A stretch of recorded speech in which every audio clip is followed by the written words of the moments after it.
બાળકોને ક્યારે અણસમજુ ન સમજો. તમારા બાળકોને અણસમજુ ન માનો. બાળકોને કંઈ ખબર પડતી નથી એવી આપણી મેન્ટાલિટી હોય છે કે અમારા બાળકોને કંઈ ખબર જ નથી પડતી, એ બુદ્ધુ છે. આવું માનનાર મા બાપ બુદ્ધુ છે. આ બહુ નરી હકીકત કહું છું. બાળકો બહુ હોશિયાર છે, બહુ ચાલાક છે. ને એમાં આજે કોમ્પ્યુટર યુગ છે. આજના બાળકો તો એની સ્કિલ તમે જુઓ, એનો આઈક્યુ પાવર જુઓ ને, તો આપણે એની આગળ કશું ના હોઈએ. એટલા બાળકો આજે સ્માર્ટ છે. એને ક્યારે અણસમજુ ન સમજો, ક્યારે નહીં સમજો. એ બાળકોને બધી જ ખબર પડે છે તમે શું કરો છો, શું બોલો છો, શું. અને એ તમારું જોઈને, તમારી ઇમેજ બાળકોના માનસ ઉપર એ જોઈને, તમારું વર્તન જોઈને ઇમેજ બંધાય છે. અમારે ગુરુકુળનો એક પ્રસંગ કહું, આજથી 3 વર્ષ પહેલાની વાત છે. ગુરુકુળમાં એક 8મા ધોરણમાં ભણનારો વિદ્યાર્થી, રાત્રે 2 વાગે સમાચાર આવ્યા, ફોન આવ્યો. અમારા મૂર્તિ સ્વામી બધું મેનેજ કરે છે ગુરુકુળ. મૂર્તિ સ્વામીને ફોન આપો. મૂર્તિ સ્વામી પર ફોન આવે એટલે સ્વામીએ રાત્રે 2 વાગે ફોન ઉપાડ્યો.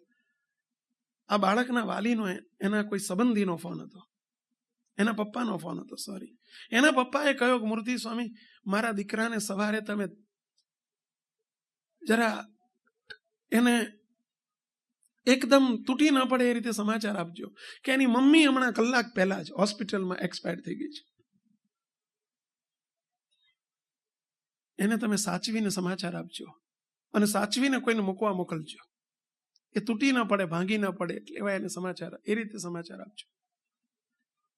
સ્વામીએ સવારમાં જ મને 7 વાગે વાત કરી, સ્વામી આપણે 2 બેસવું પડશે, અને મમ્મી ધામમાં ગઈ છે અને આપણે એને બહુ સમજાવટથી કામ લેવું પડશે, નહીંતર એકનો એક છોકરો છે એટલે બિચારો તૂટી પડશે, ભાંગી પડશે, દુઃખી થઈ જશે, રડશે. આપણે એને કઈ રીતે કહેવું ને કેવી રીતે મેસેજ આપવા, કારણ કે ગંભીર મેસેજ હતા અને આઘાતજનક મેસેજ હતા, કેવી રીતે આપવા. અમે બંને ચિંતામાં હતા. અમે 8:30-9 વાગે પછી શાંતિથી એને બોલાવીએ અને પછી કોઈને જવાની પણ અમે સુવિધા કરી કે એને કોઈને લઈને મોકલીએ, એના ઘેર જઈને 2 જણા જઈને મૂકી આવે ગાડીમાં, કે જેથી એને રસ્તામાં ક્યાંય કષ્ટ ન પડે, તકલીફ ન પડે. અમે 9 વાગે એને પ્રેમથી બોલાયો કે અમારી આસને, અને બેસાડ્યો. એટલે બોલાવીને કહ્યું, આ બનેલી હકીકત કહું છું. એને ધીમે રહીને પ્રેમથી થોડુંક બેકગ્રાઉન્ડ તૈયાર કર્યું. તારા મમ્મી કંઈક બીમાર હતા નહીં, એમ કરીને પૂછ્યું. તો કે હા સ્વામી, મને ગઈકાલે ફોન આવ્યો હતો કે મમ્મીને હોસ્પિટલમાં દાખલ કર્યા છે, એવો મને કાલે ફોન પપ્પાનો આવ્યો હતો. મેં કીધું તને જવાની ઈચ્છા નથી થઈ? કે ના, જઈશ, કંઈ ઉતાવળ નથી. પછી થોડું બેકગ્રાઉન્ડ રચતા રચતા અમે અંતે કહેવું તો પડે એવું હતું જ, એટલે કહ્યું કે તારા મમ્મી દુઃખી ન થતો, ગઈકાલે રાત્રે 1 વાગે તારા મમ્મી એક્સપાયર થઈ ગયા, મહારાજે એમને ધામમાં લઈ લીધા. હવે અમે અમારી ભાષામાં જ બોલીએ, અમે એક્સપાયર થઈ ગયા, ગુજરી ગયા, ઓફ થઈ ગયા, એવા શબ્દો અમારા મુખમાંથી ના નીકળે.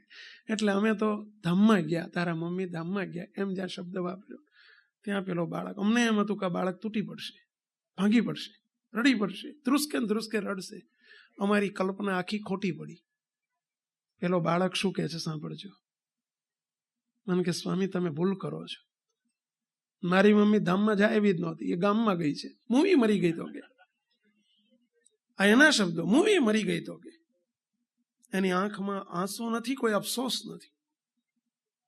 આ શબ્દ બાળકના છે, મૂવી મરી ગઈ તો કે. સ્વામી એ ધામમાં જાય એવી જ નહોતી, એ ગામમાં ગઈ છે. સ્વામી તમે આ શબ્દ ફરતી ના બોલતા કે ધામમાં ગઈ. મેં કેમ આવું તું કેમ બોલે, તને દુઃખ નથી થતું, તને જવાનું મન નથી થતું? કે સ્વામી મને મમ્મી શબ્દ બોલતા દુઃખ થાય છે. હું મમ્મી શબ્દ બોલતા મને દુઃખ થાય છે, મને શરમ આવે છે એને મમ્મી કહેતા. કે તું આમ કેમ બોલે છે? કે સ્વામી મેં નાનપણથી જોયું છે કે મારી મમ્મી મારા પપ્પાને વફાદાર નથી. મારી મમ્મી કેટલા પુરુષો છો જે ફરતી હતી એ મને ખબર છે સ્વામી. એને હું મમ્મી કેવી રીતે કહું? કે ન સમજશો કે તમારા બાળકોને કશી ખબર નથી પડતી.